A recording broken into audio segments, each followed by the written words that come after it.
very beautiful,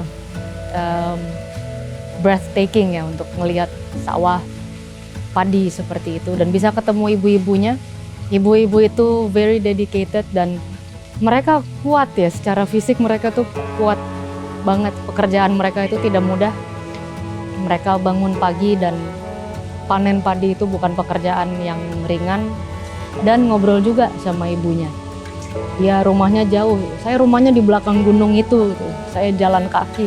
Wow, segitu kerja kerasnya untuk nasi yang selama ini kita makan. Dan itu hanya nasi ya. Ya yang pasti makanan itu akan selalu harus dihargai ya, karena mungkin saya bidangnya di memasak gitu, dan saya sebagai yang masak, saya akan selalu mencari kualitas bahan yang baik. Jadi sebenarnya ini semua kan efek domino. Saya mau masak tapi ada satu bahan yang kurang baik, itu akan mengefek ke masakan saya. Atau semua bahan sudah baik tapi saya masaknya kurang baik, hasilnya juga semua kerja keras orang-orang yang menghasilkan kualitas terbaik ini juga akan menjadi sia-sia gitu. Jadi satu hidangan yang bisa dinikmati banyak orang, it's an interesting process dan patut dihargai.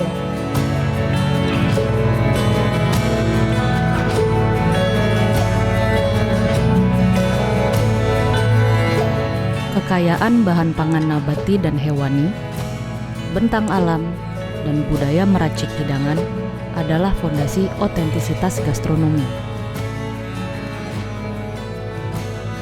Dalam hidangan seperti brongkos dan mangut lele, dapat ditemukan tidak hanya racikan bumbu yang sedap, tapi warisan resep yang tidak berubah sejak zaman dahulu.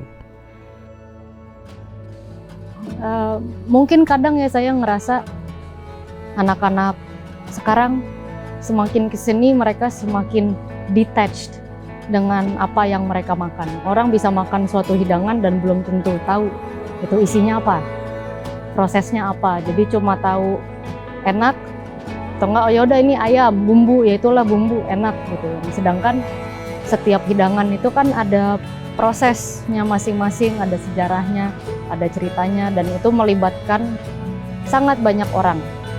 Dan enggak semua bahan itu bisa dipatokin sama gitu. Beras aja, dari nasi aja gitu. Setiap beras punya ciri khas masing-masing, ada berbagai macam beras juga. Itu hanya beras, dan hampir semua bahan mereka punya quality masing-masing dan punya ceritanya masing-masing.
Selamat pagi, Halo, Pak. selamat pagi Salam Mbak kenal. Renata. Salam kenal juga. Saya Poniman, anaknya Pak Marto. Bapak Poniman. Ya. Oke. Oke, saya duduk sini ya, Mbak ya.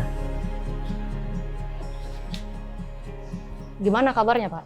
Alhamdulillah sehat semua, termasuk simbok saya Mbah Marto. sehat walafiat meskipun saat ini tidak bisa hadir di sini. Oke. Umur berapa beliau sebenarnya? Saat ini sudah umur 92 tahun. 92 tahun. Wow. Saya aja anak kelima sudah 52. Panjang umur ya. Alhamdulillah. Panjang Mbak. umur. Iya. Oke. Ini tempat ikonik banget ya Pak ya? Ya, ikonik sekali karena memang Mbah Marto itu jualan pertama kalinya memang di tempat dapur itu Mbak, dari Di tahun dapur 70. ini? 70-an? Iya, Saya tahun belum 70-an. lahir itu. Oh, belum lahir ya? Saya umur setahun Mbak. Oke. Saya diberi mandat sama simbok saya Mbok Marto dari tahun 2019 untuk meneruskan usahanya Simbok Marto. Sebelumnya saya buruh di salah satu bank swasta nasional. Ini berarti resep yang mangut lele di sini itu dari Mbah Marto sendiri yang pertama kali buat.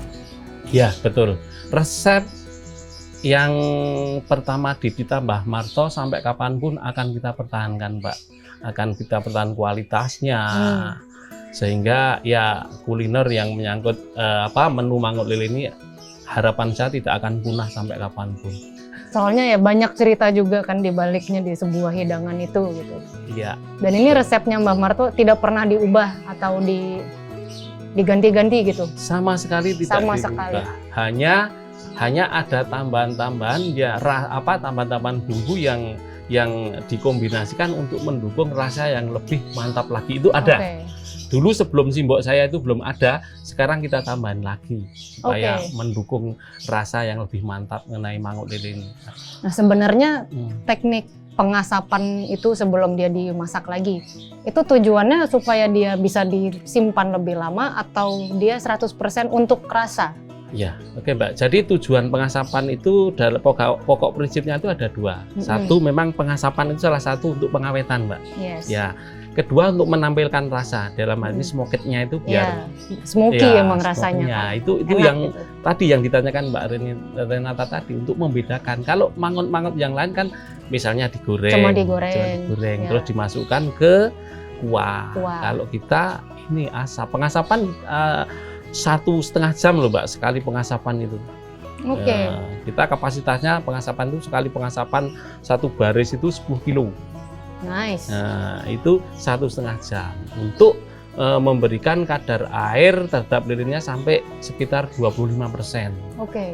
Nah, itu baru mateng itu namanya. Tadi Mbak Renata boleh tadi praktek di sana kan? Mau, saya mau lihat juga pengasapan. Dan pengasapan tradisional lagi kan. Betul. Zaman sekarang kan udah pakai smoker semua. Iya, smoker semua, kerombong gitu ya Iya. Mbak. Ya. Kita tetap sampai kapanpun akan saya pertahankan. Ya sesuai komitmen kita sama Mbah Marto. Iya. Ya. Nah kalau menu mangut sendiri itu sebenarnya menu bisa dibilang menu tradisional atau siapa gitu yang pencetusnya? Oh iya. Jadi mangut lele, kata-kata mangut dulu ya. Mangut itu adalah makanan tradisional Jogja bahkan Jawa Tengah. Oke. Hanya bahan dasar mangut itu kan macam-macam. Kalau Jawa Tengah ada ikan pe, terus ikan manyung, ikan pari. Nah kita kebetulan yang ada di sini, yang ada di daerah Bantul itu yang paling mudah dicari bahan dasarnya adalah lele. Kita bisa saya bisa lihat-lihat mungkin cara pengasapannya. Ya, wajib. Langsung mau ke dapur atau pengasapan dulu? Pengasapan dulu mungkin. Pengasapan dulu ya, monggo. Ya, monggo Mbak. Oke.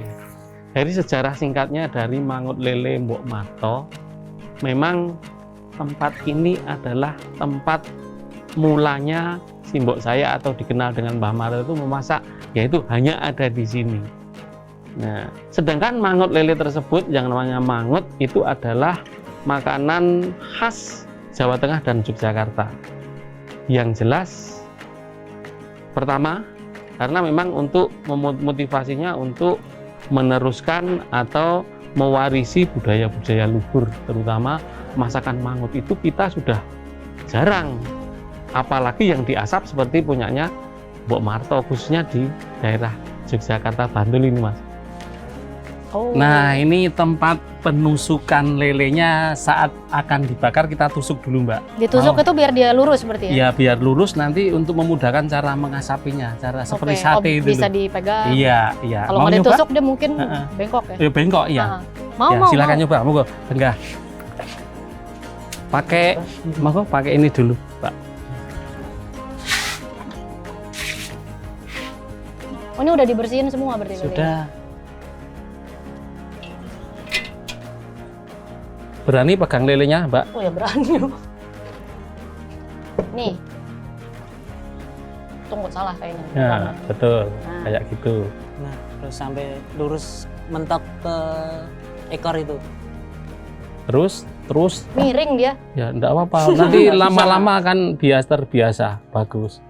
Terus ya. Nah, itu udah. Oh nggak apa-apa dia Bagus. di sini? Enggak apa-apa. Nggak harus enggak di apa-apa. ujung Ya, sini? enggak harus ya, enggak apa-apa. Oke. Oke, jadi habis ditusuk dia dibersihin dulu? Udah dibersihin, Habis langsung dibersihin? bawa ke pengasapan. Oke, di Ya. sebelah situ pengasapannya ya? Sebelah situ Oke. pengasapannya. Nah, lele sendiri, mangut lele itu tercetus atau dimulai oleh bapak saya iseng-iseng itu sekitar tahun 80-an. Ya sekitar 79-an lah. Mulai bakar lele itu, ngasapin lele. Nah, ini tempat pengasapannya Wow. Mbak Renata. Nih. Dalam sehari bisa ngasap berapa ekor, Pak? Kalau hari biasa itu 50 kilo, tapi kalau Sabtu 50 Minggu kilo. dipastikan bisa lebih dari 80 kilo. Wow, ngambil lelenya dari mana, Pak? Dari dulu memang dari tetangga, Mbak. Kita bagi-bagi rezeki. Oke. Kita nggak memelihara sendiri. Ini berapa lama, Pak, diasapnya? Ini satu kali pengasapan, ini minimal 1,4 jam. Jadi 1,4 ada waktu jam. 1 sampai 1,5 jam. Jadi dia beneran dari mentah langsung matangnya Iya, betul. diasap seperti Dari ini ditusuk tadi, kemudian bersihin, langsung masuk pengasapan. Itu, Mbak. ya? Ada yang bisa dibalik-balik? Ya, ini kalau sudah 5 menit atau Mhm. 10 menit itu kita harus rajin membolak-balik. Oh, dia nggak bisa satu sisi? Nggak bisa, terus nanti satu sisi lagi? nanti terlalu gosong. Terlalu gosong. Overcooking katanya. Overcook ya? benar. Jadi lumayan harus sering ya? Iya, betul, harus sering-sering. Wow. Ya. Tapi emang proses pengasapan ini juga yang Ah. rasanya khas ya? Iya, Soalnya ini yang membentuk smoky-nya... smoking tadi yang disampaikan Mbak Renata. Ini yang menentukan rasa adalah ini, proses ini. Nah, terus kalau dia udah diasap, dia bisa disimpan berapa lama sampai dimasak lagi? Kalau Pakai di suhu santannya, normal, kuahnya? di suhu normal ini 3 hari enggak apa-apa. 3 Tapi hari. kalau di kulkas tahu sendiri ya kan, Iya, berapa lama. bulan enggak apa-apa. Tapi kalau di suhu normal 3 hari enggak akan apa-apa ini. Aman. Karena suhu kadar airnya sudah Oke. berkurang, awet. Hebat ini, sampai batok kelapanya. Ya ini yang namanya Impor. serabut kelapa impor dari Kulon Progo tadi. Ini ya, ini. Oke, Ya. kita bisa langsung ke ayo. dapur. Ya, monggo langsung ke dapur aja kita.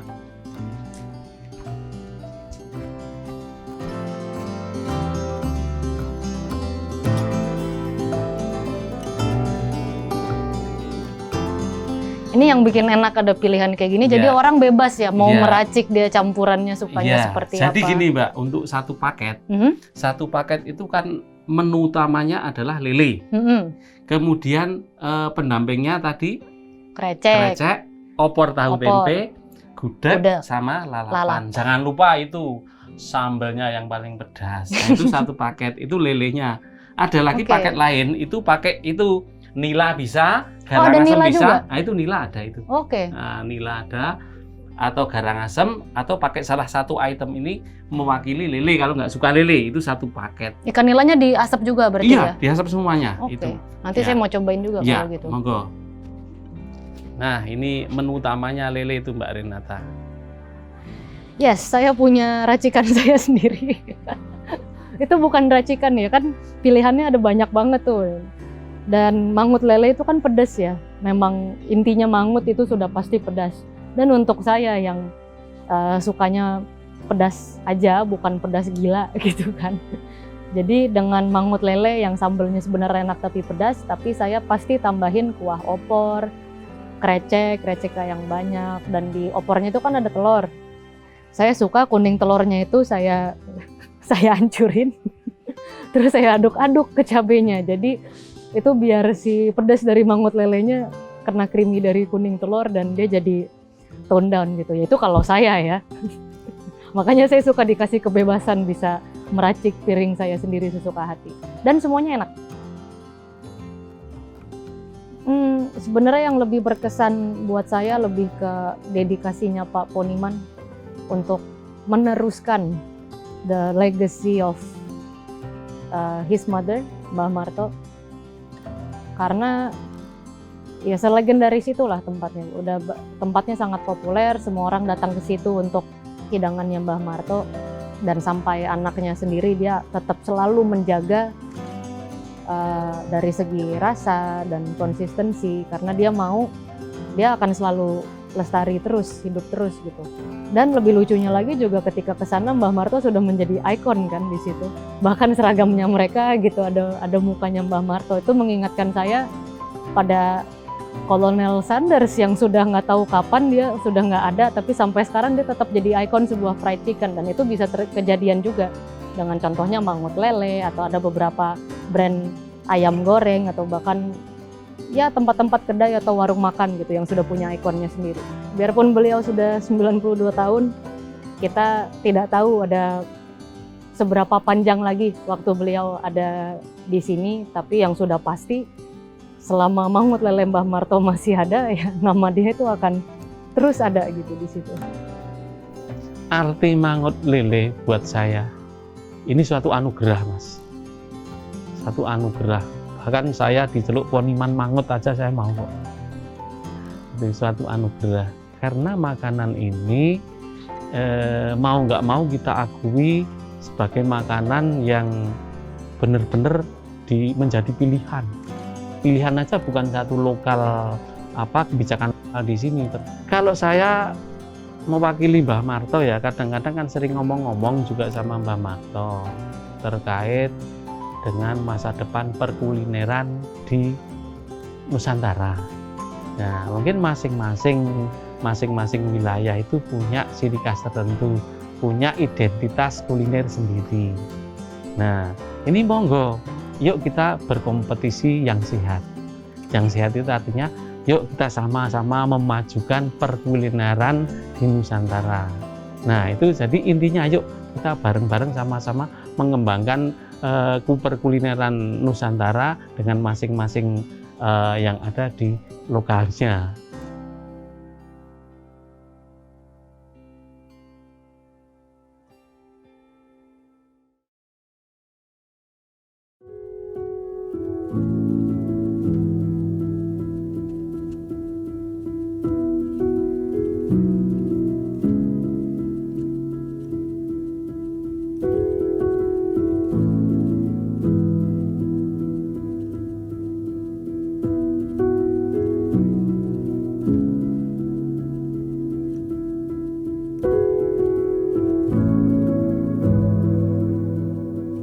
Bukan berarti kalau sebuah hidangan itu dieksplor lagi artinya budayanya akan hilang ya, menurut saya. Semua hidangan pasti ada base-nya dulu. Sebelum ini jadi ini, dia jadi apa? Dari zaman dulu juga dia pasti berkembang dan berkembang lagi. Jadi menurut saya sih itu tidak akan merusak gitu. Dan kalau mau dilestarikan ya of course dia tetap harus bisa mengikuti perkembangan zaman gitu. Ya kayak contohnya keluak kan gitu.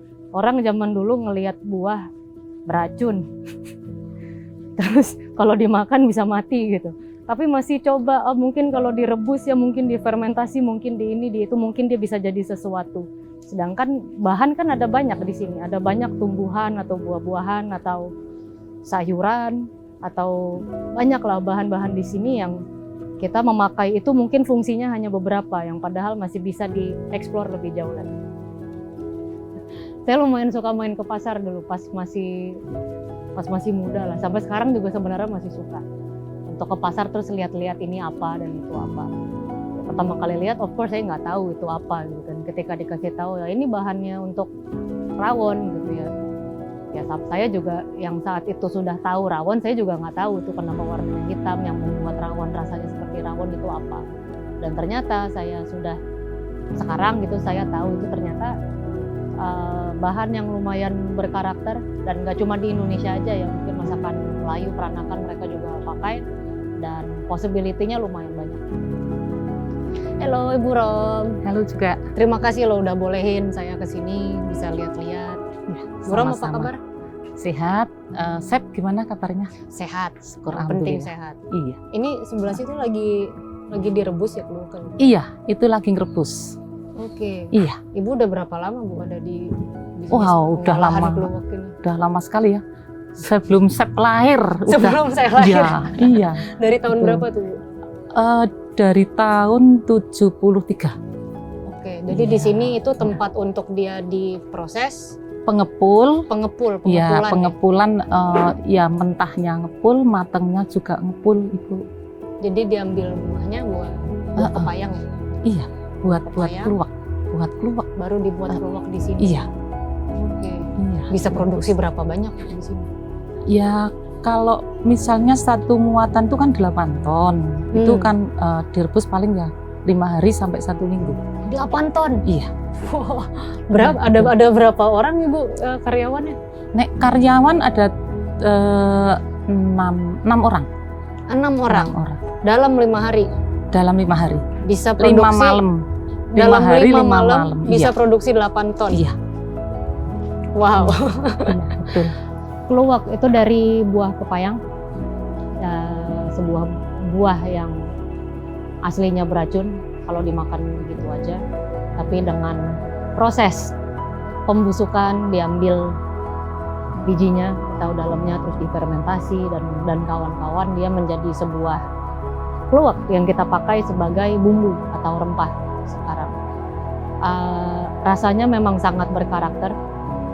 Dan saya lumayan sering sebenarnya pakai keluak dari zaman saya baru balik ke Indonesia, baru mulai awal-awal private dining, suka pop-up itu sebenarnya satu bahan yang saya sering banget pakai dan tidak terbatas untuk rawon atau apapun ya, bahkan di makanan Western atau European yang saya lagi masak saya tetap suka pakai itu kadang. Dan itu dari buahnya itu dia prosesnya terus diapain aja? Itu kan buah itu kan tadinya kan bulat ya. Lah itu kan nanti dibusukin dulu. Dibusukin. Iya, dibusukin dulu. Cara dibusukinnya gimana? Di itu taruh tanah. Oke, Terus nanti dibersih itu tuh diambil buahnya, diambil, dicuci bersih, yuk langsung direbus. Kalau memang udah melewati itu udah enggak beracun. Kan itu udah direbus. Soalnya gini, kalau beracun nanti udah 2,5 bulan itu kan ada kemungkinan besar kan orang jual kan ada yang nggak direbus dari sananya. Kan ibu belinya suka yang sudah direbus, cuma kan orang bohong lah, katanya udah direbus. Lah itu nanti setelah diimbu ya, didiemke sampai 2 bulan itu ternyata itu tukul gitu loh, tumbuh. Iya tumbuh, lah itu kan nggak bisa dipakai. Itu akhirnya kan bisa beracun kalau dicampuri sama yang matang. Oke, nah terus setelah direbus, Ya, setelah diapain? direbus didiamke dulu.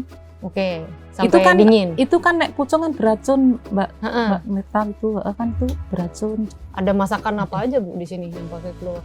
Kalau di sini rawon Rawon, sama kan bronkos. paling terkenal tuh. Iya, Bronkos? Iya, Oke, rawon sama bronkos. dua itu aja. Iya. Tapi masih banyak yang suka ngolah-ngolah.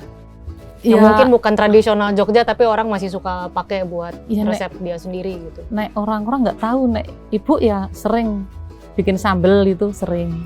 Oh, Sambal sambal keluak, enak iya. tuh ya. Bu, saya pengen banget lihat prosesnya. Boleh? Boleh, Boleh ke situ ya? silakan. Oke. Nah, silakan.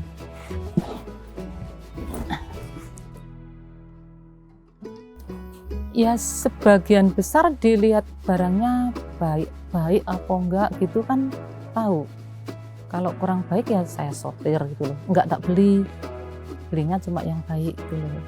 Tapi kalau mau menyimpan kan tetap dipilih yang bagus. Lumayan susah sebenarnya. Bukan susah artinya sangat sulit gitu, tapi tidak semudah itu beli keluak sembarangan terus dapatnya yang bagus gitu. Masih ada sangat banyak possible chance dapatnya bukan yang top notch gitu. Jadi dia kalau dikocok gitu dia agak kopong, dan itu rasanya bukan keluak yang saya bilang umami tadi ya, ini malah lebih ke arah asam dan unpleasant.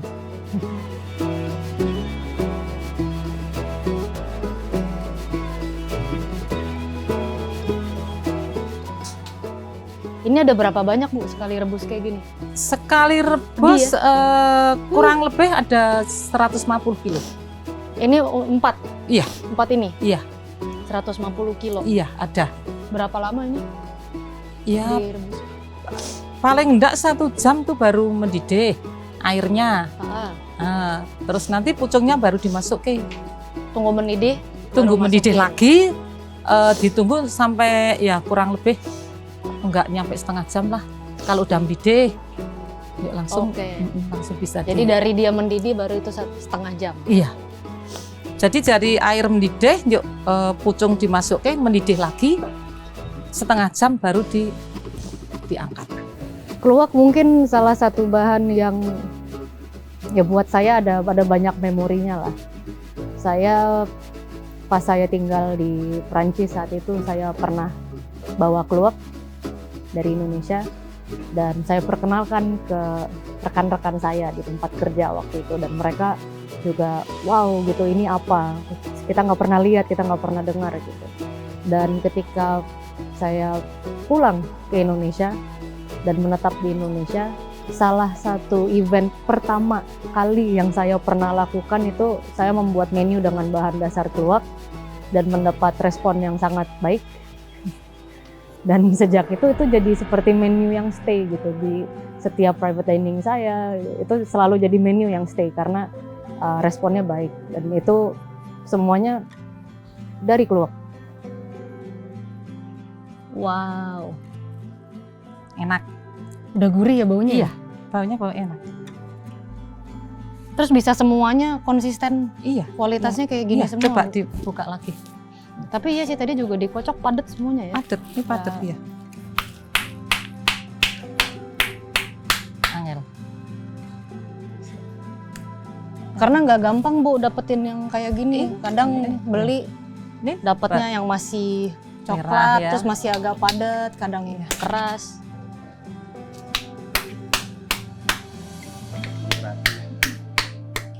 bagus, enak itu. Ya toh? Sama itu ya enak. Hebat. Wow. Enak Bu, beneran. Iya. Gurih. Besok tak kirim. Saya bawa langsung hand carry.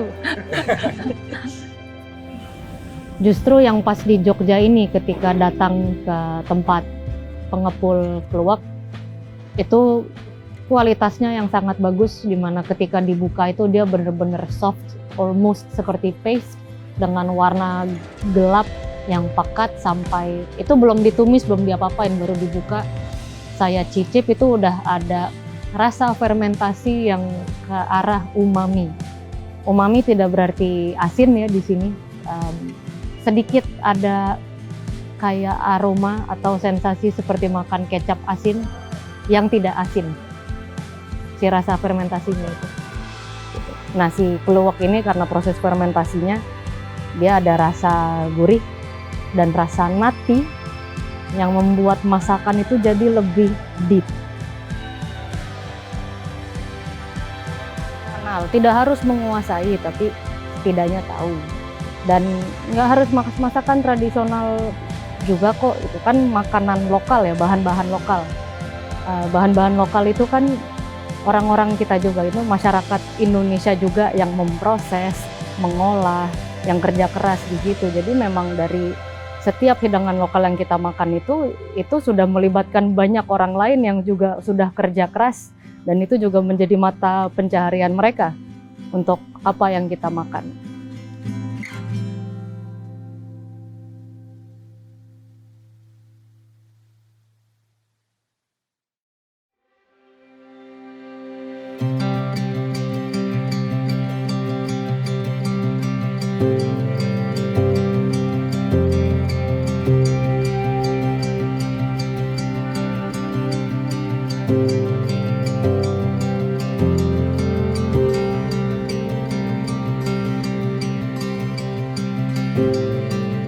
gimana ya, sebenarnya lumayan jarang saya masakan khas Jogja di luar Jogja. Jadi emang masakan Jogja itu enak ketika saya lagi ada di Jogja untuk visit dan memang nyari gitu. Tapi lumayan jarang. Krecek pernah, brongkos sebenarnya pernah. Tapi di saat itu saya mencoba membuat brongkos padahal belum pernah makan brongkos yang asli. Yang waktu itu saya buat lebih ke rawon racikan saya, berhubung saya suka banget rawon dan bikin rawon, saya kasih santan. Simple aja.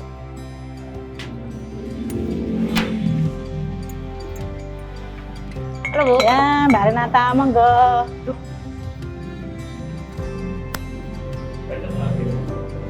Gimana kabarnya Bu? Alhamdulillah sehat. Renata sehat? Sehat, sehat. Alhamdulillah. Namanya Ibu Tri Suparmi. Nggih. Nah, saya pengelola warung Handayani ini. Nggih. Itu dulu namanya bukan Handayani kok, tapi Andayani. Katanya ada adik saya itu kok jualannya agak laris gitu loh. Itu tahun berapa ya? 68. Nah Ibu ini berarti sekarang yang penerus warung Handayani ini. Ibu yang kelola juga semuanya. Dulu sama bapak ibu saya, terus kakak saya nggak seneng masak, jadi nggak mau meneruskan. Saya nggak sekolah, ya udah meneruskan, alhamdulillah. Gitu. Ibu berapa bersaudara nih? 6. Berenam. Dan yang mulai warung ini tuh orang tua. J, orang tua saya. Dari tahun berapa Bu? Bapak ibu itu jalan 60-an saya bayi, tapi nggak di Tahun sini. 60-an? Iya, udah. Oke. Bapak itu jalan, esnya pakai dorongan. Terus ibu saya nggak pecel digendong. Saya katanya bayi masih diajak digendong katanya. Oh jadi ibunya jualan es? Bapak apa yang Oh bapak jualan es, Ibu. ibunya jualan pecel. Ah. Nah terus dari jualan pecel sama es bisa buka warung dan buka brongkos itu gimana ceritanya? Itu sebelum habis keliling, Bapak itu ada orang yang apa ya, yang nolong gitu loh. Di sebelah alun-alun itu. Nolong ngasih warung, ngasih modal sampai bisa nabung, bisa beli sini. Tahun 75 di sini. Oke. Nggih. Nah terus kenapa pas buka warung jadi brongkos? Kan sebelumnya pecel. Ibu saya itu pintar masak. Ibu saya itu pintar masak, yang dijual yang dia seneng. Dia seneng brongkos, jual brongkos, yang pecel, jual pecel gitu. Oke. Nggih. Tapi warungnya sudah populer dari zaman orang tua Ibu. Iya, berarti. sudah alhamdulillah. Saya tinggal teruskan, makanya hati-hati. Ya kalau dengar-dengar kena, tanya sini Magersari. Yang nempel tembok itu udah semua udah disuruh tahun 24 harus bersih. Alhamdulillah nanti kalau pindah ada rumah di dekat alun-alun ada. Kan dulu sini ketimpa pohon beringin. Nah, maka pindah rumah yang sana Karangkajen. Nah, terus semua ke sana tamunya. Sini selesai pindah sini ke sini lagi semua, sana sepi. Pokoknya pesennya ibu itu nasinya harus enak. Nomor 1 tuh. Terus jangan mengurangi bumbu. Nggak boleh. Iya. Oh, bumbu mahal tetap badi sedek nggak apa-apa gitu. Penting iso melu maem gitu. Nggih. Masih harus enak, Iya. bumbu nggak boleh Kalau nasinya dikompromi udah gitu enak, ya. nasi lauk apa enak. Kalau nasinya udah nggak enak, nasi lauk nggak enak. Itu ibu saya prinsipnya gitu. Nggih. Sama saya tuh pernah dengar juga brongkos tuh memang masakan kesukaannya dari keraton dari zaman dulu ya. Enggak dengar-dengar itu kesukaan yang ke-9. Yang Itu loh, ke-9. dengar-dengar loh. Kan paling dengar-dengar katanya yang ke-9 yang seneng brongkos. Bumbu utamanya ya keluak itu brongkos itu. Kalau nggak ada keluak, nggak baca dari brongkos nanti yang bikin hitam itu Keluaknya. Nggih. Sama pakai santan jadi ya. Santan. Mirip-mirip rawon tapi disantenin gitu Bu. Persis sama rawon persis cuman pakai santan kalau brongkos. Oke. Monggo Mbak Nata. Nih dapurnya kayak gini nih kalau mau lihat. Wow, ada berapa tungku ini Bu? Banyak banget. 11. 11, 1, iya. 2. Bikin brongkosnya 4 panci gini. 4 tungku buat brongkos, sisanya. Enggak, lebih nih. Wow, pekat ya dia. Nah, iya. Santannya kental. Santannya lebih banyak. Ya, orang jual kan cuman encer tuh nggak kurang cocok kan. Kurang mantep Nggih, kayaknya ya, kalau iya, nggak kental gitu. Nggih, Jadi ini semuanya produksi di sini. nggih. Di sini, masak di sini, jual di sini. Ya, Ya udah Bu, saya jadi pengen makan. ya.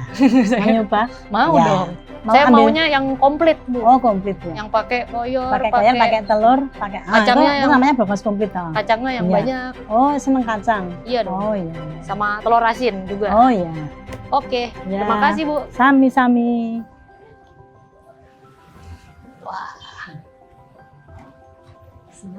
Makasih Putri.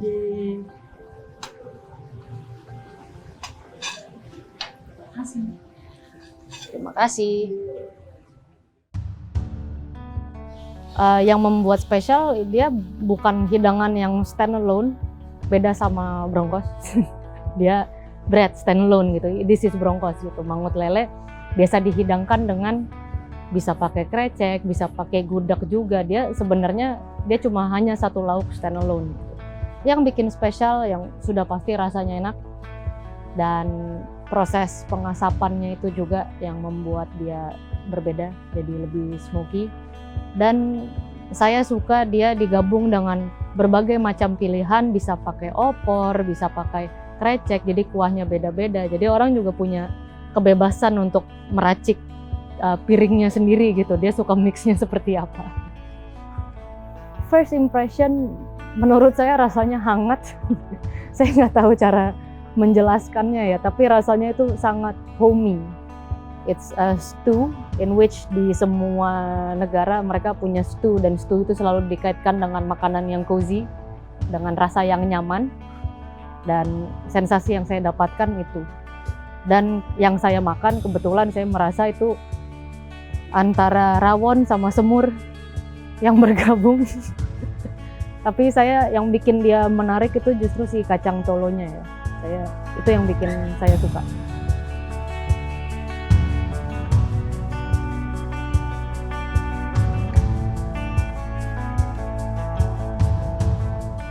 Inilah yang membuat Yogyakarta istimewa. Kedekatan antar manusia yang memasak dengan sumber pangannya. Walau tampak sederhana, kuah bronkos yang pekat serta mangut lele yang tampak sedap sungguh hidangan yang kompleks. Namun lebih daripada itu, keduanya menjadi simbol peradaban manusia Yogyakarta yang kekal abadi dalam racikan rasa turun-temurun.